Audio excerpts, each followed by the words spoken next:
আপুনি দলটোৰ সভাপতি সৰ্বানন্দ সোণোৱাল মুখ্যমন্ত্ৰী ইয়াৰ আগত সৰ্বানন্দ সোণোৱাল সভাপতি আছিল পৰৱৰ্তী সময়ত তেখেত মুখ্যমন্ত্ৰী হ'ল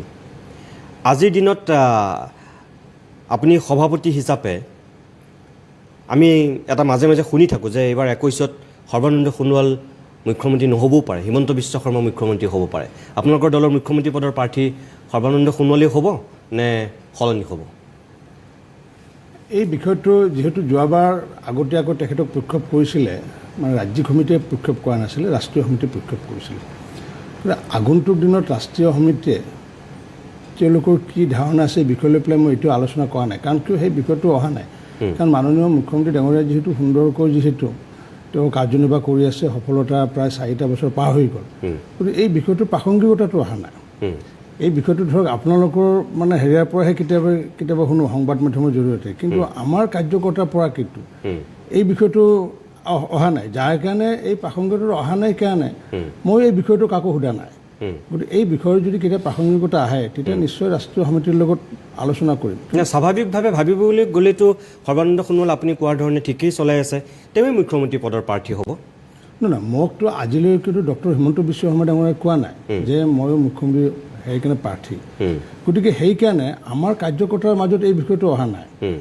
এই বিষয়টো আমাৰ যিসকলে কাৰ্যকৰ্তা নহয় তেওঁলোকৰ মুখতে আহিছে বা মানুহে ধৰি লৈছে বা ভাবি লৈছে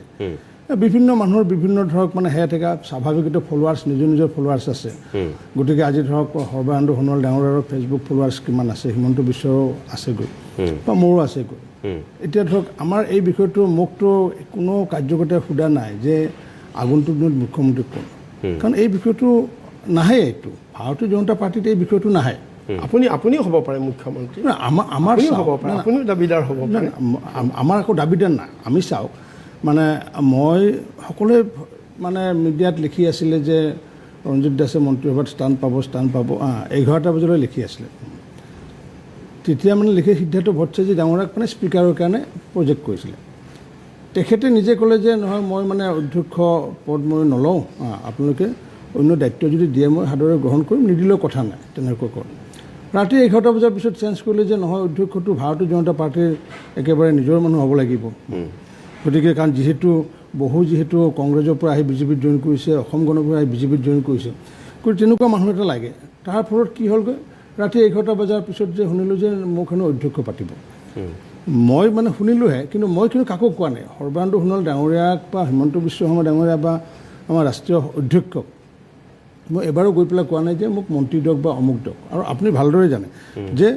মই যেতিয়া অধ্যক্ষ চলালোঁ 7 মাহ পিছত মোক কথা নাই বতৰা নাই দিল্লীত মাতি নি পেলাই মোক মানে বিভিন্ন কথা কৈ পেলাই যে এনেকুৱা 3জন 4জন সভাপতিৰ নাম ওলাইছে কিন্তু মানে অৱশেষত গৈ পেলাই আপুনি দায়িত্ব ল'ব লাগিব এতিয়া আমিতো মানে দলে যি দায়িত্ব দিয়ে নিষ্ঠাৱান কৰ্মী হিচাপে ভাৰতীয় জনতা পাৰ্টীত য'ত যি দায়িত্ব দিওঁ এই যে জনসম্পৰ্ক অভিযানত 126জনকে দায়িত্ব দিছোঁ মাননীয় মুখ্যমন্ত্ৰী ডাঙৰীয়াক কৈছোঁ যে আপুনি বকত গৈ পেলাই কৰিব তেওঁ কৰিছে তামোলপুৰত গৈ পেলাই হিমন্ত বিশ্বক মানে আমি কৈছোঁ যে আপোনাৰ যদি শৰীৰ ভাল থাকে তাত কৰিব তেওঁ শৰীৰ অসুস্থ স্বত্বতো গৈছে আমাৰ ভাৰতীয় জনতা পাৰ্টীৰ এইটো এটা সেয়া কি যাক যি য'ত দায়িত্ব দিয়ে সেইটো পালন কৰে